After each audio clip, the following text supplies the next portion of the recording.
Well, the Springboks have set a new bar with their win against England yesterday. They've not just inspired hope in the country. We asked them, what does this mean for the brand and image of other national teams? Joining me now to talk about this from my Cape Town studios is Solly Moeng. He is a brand reputation management advisor from Don Valley. Solly, a very good afternoon to you. Thank you for your time. So this win by the Springboks yesterday gave the country, a lot of people in the country, a much needed boost, at least as far as spirits are concerned. How do we keep it going? Well, yeah, absolutely. I totally agree with all the happy sentiments, that have been expressed around this victory.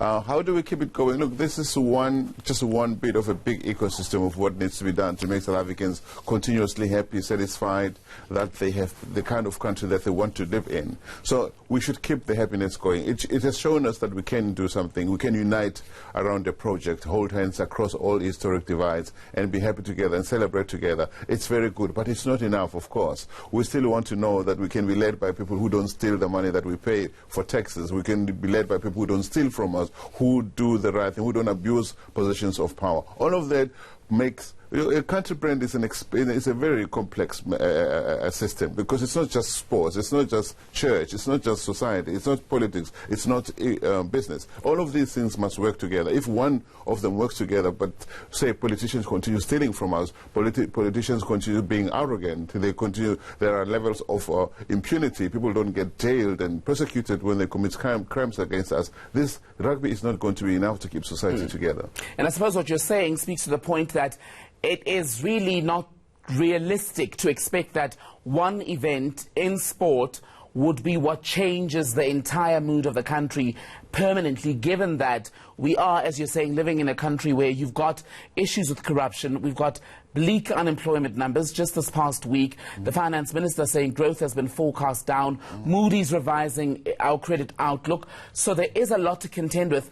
I suppose what I want to ask you then is, where is the balance between the many struggles and the need to celebrate, to an extent, the small victories?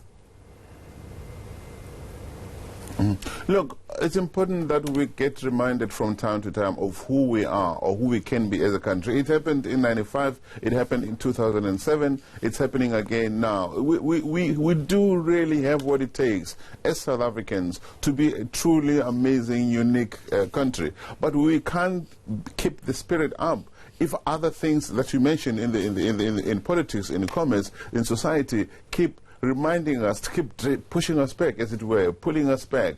We need to know that we can work together. But the politicians also need to know that maybe it's time to have a conversation about how do we slowly, progressively put aside quotas and get South Africans who have the talent and the wherewithal, and ethical wherewithal, and who have the dignity, who have the ambition, who have the drive to make this country great again, irrespective of whether they are Muslim, Christian, Buddhist, non-believing, straight, gay, lesbian, white, black, Indian. We need to get the best South Africans to work for this country and stop just looking at people in terms of color. Of course, at some point we need to look at teams, and all of us feel that we can see ourselves in those teams, whether those teams are politicians leading our government. Because currently we have a black government. We shouldn't have a black government. We should have a South African government. We should have teams throughout society that remind every South African, from child to adult, that they too belong and they too can contribute, and for that there's a sun, there's a place under the South African sun for them too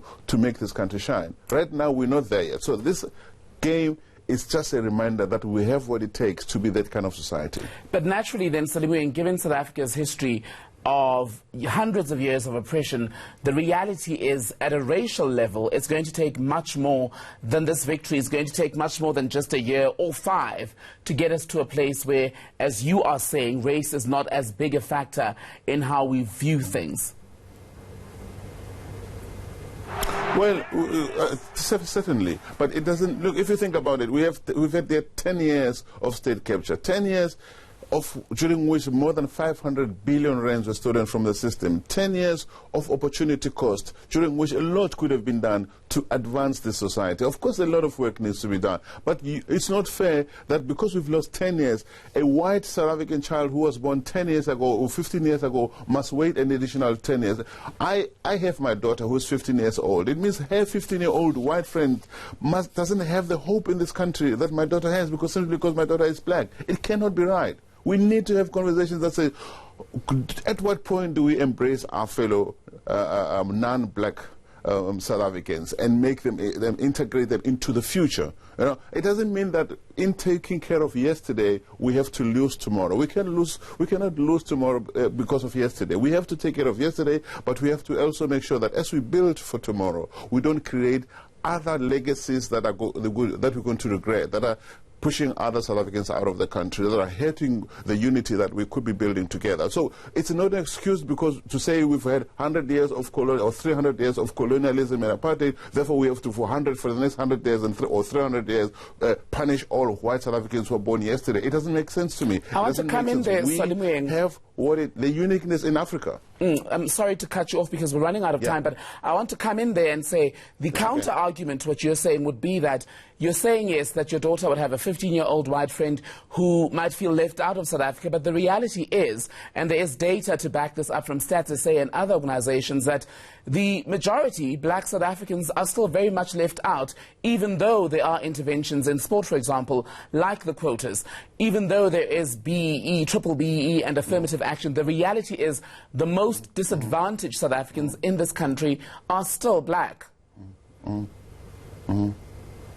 Yeah, you're absolutely correct. But there are also another reality is that with a 500 billion rands that was stolen with the help of black people in the government in position of power, a lot more could have been done to advance, to build better schools, to build better creches, to create more programs that could establish or promote literacy skills and numeracy skills. So we also have to think about the sins of today, not just the sins of apartheid or colonial. It's easy for us to think to blame 100 years ago for the sins of today, all right? But there are black people who should have been in a better space today had we not had leaders who don't steal from us, who don't run this country to build it for the future for everybody, not just for one group.